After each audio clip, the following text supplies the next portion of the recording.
Hello friends, welcome to our YouTube channel Competitive Exams Education Institute. Today we are going to see about spectroscopy, which is under TNEB AE syllabus.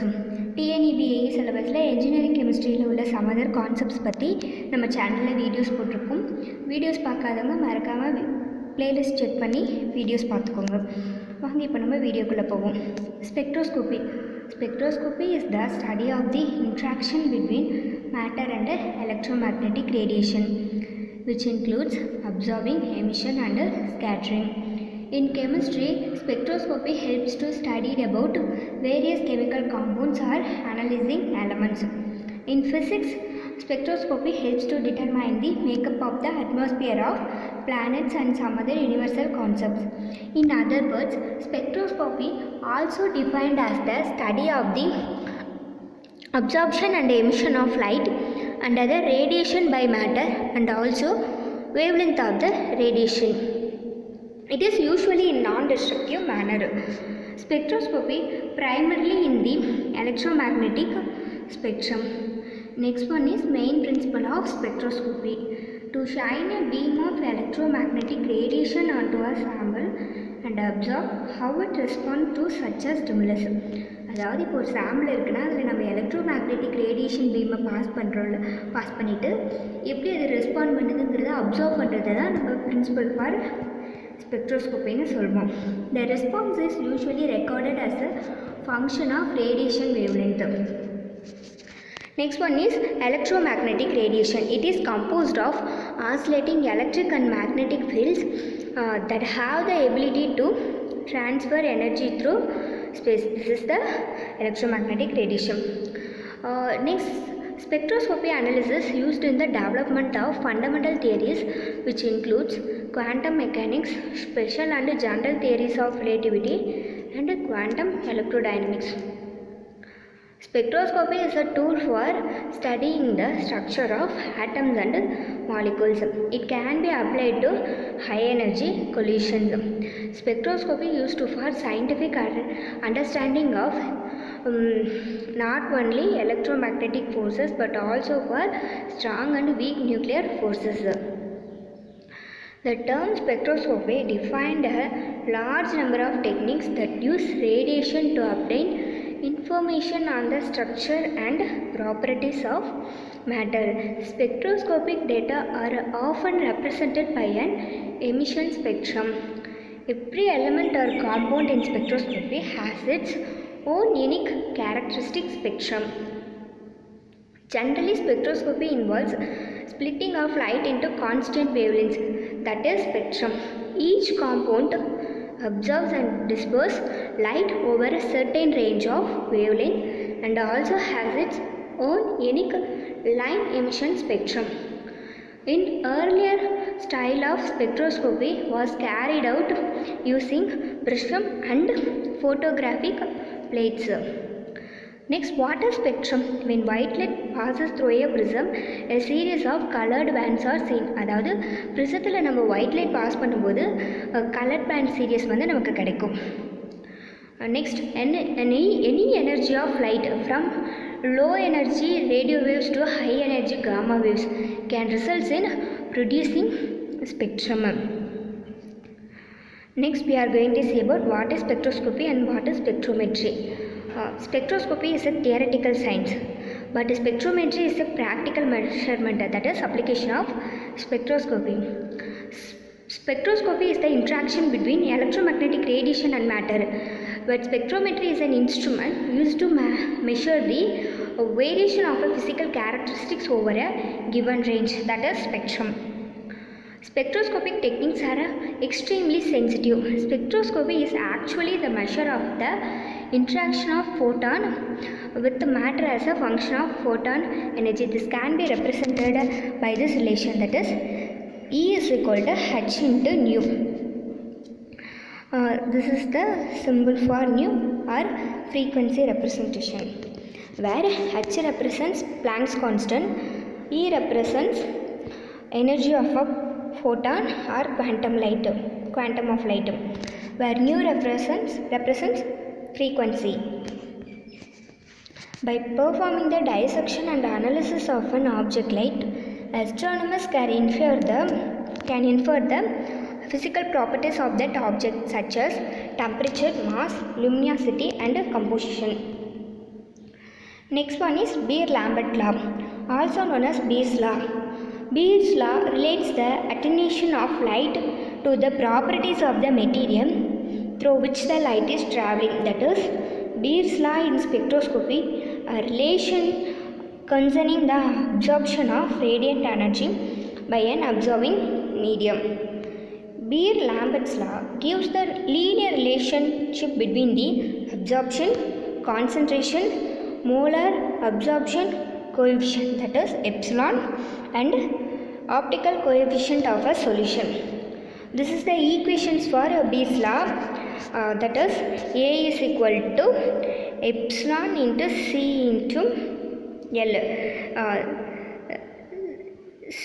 This is the representation for epsilon. The symbol represents epsilon. Or epsilon is equal to 1 by dc into log 10 of I naught by I. Or epsilon is equal to 1 upon Cl into log 10 of I naught by I. Where A represents absorbance. It is a dimensionless quantity.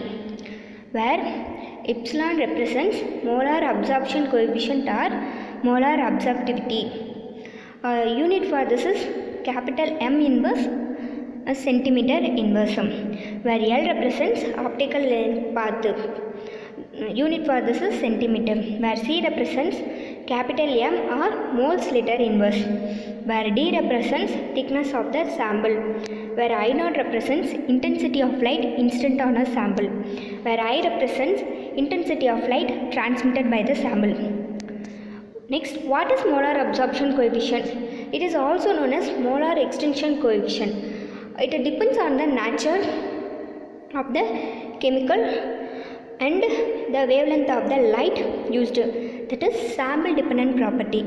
Molar absorption coefficient is a sample dependent property. Classification of spectroscopy based on the type of radiation energy, type of material, interaction between the material and the energy, and scientific applications, that is Fourier transform spectroscopy. Next one is uses of spectroscopy.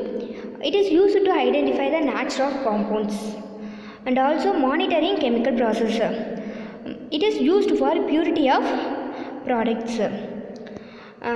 It is also used for the measure the effect of electromagnetic radiation. Finally, spectroscopy is used to determine the intensity or duration of exposure. Based on interaction between light and material, some other types of spectroscopy are available. They are absorption spectroscopy, emission spectroscopy, elastic and inelastic scattering, reflection spectroscopy, impedance spectroscopy, coherent or resonance spectroscopy. Some common types of spectroscopy, they are radio frequency spectroscopy, which means it is also known as nuclear magnetic resonance spectroscopy. Radio frequency spectroscopy causes excitation of nuclear spin. It is used in medical technique called MRI, that is magnetic resonance imaging. MRI is used to visualize the internal soft tissue of the body. Next one is particle spectroscopy. It is a surface analysis technique, which is also known as electron energy loss spectroscopy. Next one is microwave spectroscopy. It is used to discover 3-degree black body radiation. Also used in Big Bang theory, that is primeval explosion. Big Bang theory means universe is thought to have originated. Next one is mass spectroscopy. Sample molecules are ionized by high energy electrons. Mass spectroscopy uses mass to charge ratio. Next one is UV visible spectroscopy. UV means ultraviolet. Absorption of this relatively high energy light causes electronic excitation. Next one is infrared spectroscopy. It is used to identify the atoms and molecules in the object. It is the absorption of low energy and radiation which causes vibrational and rotational excitation of group of atoms. In infrared absorption spectrum of a substance is sometimes called its molecular fingerprint. Next one is electron spectroscopy. It is measured changes in electronic energy levels. Electron spectroscopy is based on absorption spectroscopy. Next one is laser spectroscopy. It provides information about the interaction of coherent light with matter. It has high resolution and sensitivity. Next one is emission spectroscopy. Sample is irradiated with a beam of light, that is excitation beam, and the luminescence emerging from the cuvette is recorded with a suitable detector. What is cuvette? Cuvette is a piece of laboratory equipment that is intended to hold samples for spectroscopic analysis. Cuvette is made up of glass, plastic or optical grade quartz crystal. Next one is Raman spectroscopy. That is Raman scattering of light by molecules takes place in Raman spectroscopy. It provides information about samples' chemical composition and molecular structure. Raman spectroscopy is used to analyze vibrational, rotational and other low frequency modes in a system. Inelastic scattering of monochromatic light phenomenon takes place in Raman spectroscopy, that is Raman scattering. Next one is applications for spectroscopy. It is used in biomedical field. In biomedical field, it is used for tissue analysis and medical imaging, that is MRI scanner. It is also used in archaeology and astronomy. In astronomy, it is used to obtain information about the composition, density and temperature. Spectroscopy also used in modern nanotechnology, and it is used in supernovae and galaxies. Supernovae and galaxies, spectroscopy is used to calculate the relative velocities. Thank you so much friends. உங்களுக்கு இந்த video பிடிச்சிருக்குன்னு நினைக்கிறேன். Video பிடிச்சிருந்தா மறக்காமல் நம்ம competitive exams education institute சேனலை subscribe பண்ணுங்கள். உங்கள் ஃப்ரெண்ட்ஸ் யாராவது இதே மாதிரி காம்படிட்டிவ் எக்ஸாம்ஸ் டிஎன்இபி ஏஇ எக்ஸாம்ஸ்க்கு ப்ரிப்பேர் பண்ணிகிட்டு இருந்தாங்களா, அவங்களுக்கும் நம்ம சேனலை ஷேர் பண்ணுங்கள்.